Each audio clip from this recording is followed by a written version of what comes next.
अस्सलाम वालेकुम नाज़रीन, मैं फ़कीर वीर सिपाही दीवान तनवीर बुखारी पीर मुर्शद अल्लामा डॉक्टर सैयद तनवीर बुखारी महान शायर उन्हां दे दीवान दे विचों कुछ गज़लां तुहाडी खिदमत च पेश करना।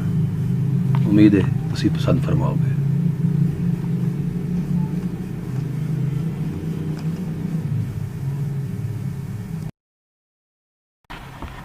अर्ज कीता है, वक्खो वक्खे जू ते की होया, वक्खो वक्खे जू ते की होया, इक्के मालक दा आखर हां माल दोवें। वक्खो वक्खे जू ते की होया, इक्को मालक दा आखर हां माल दोवें। सांझ रस्से दी मुड्डली सांझ अपनी, बद्दे इक्के ही किले दे नाल दोवें। पंद छोया सी मैं ते दिल रल के, रह चलदे सदियां साल दोवें। ओ तैनू अजे भी पता नहीं बेखबरा, ओ तुरों रहे आ तुद नू भाल दोवें। कदे चूंडियां कदे खरूण वड के, मौजा माणिए चस्कियां नाल दोवें। गरूंड वड के कदे चूंडियां कदे गरूंड वड के, मौजा माणिए चस्कियां नाल दोवें।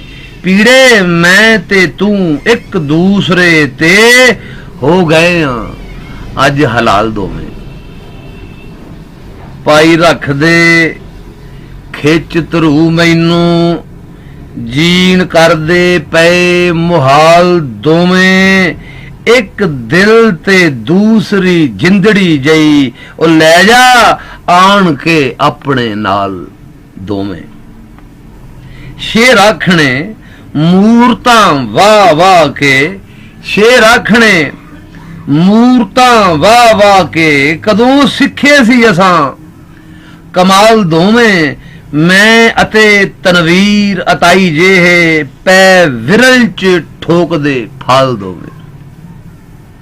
की आलम ते फलसफी मुद्दतां तो कढ रहे ने इक्को ही सवाल दोवें।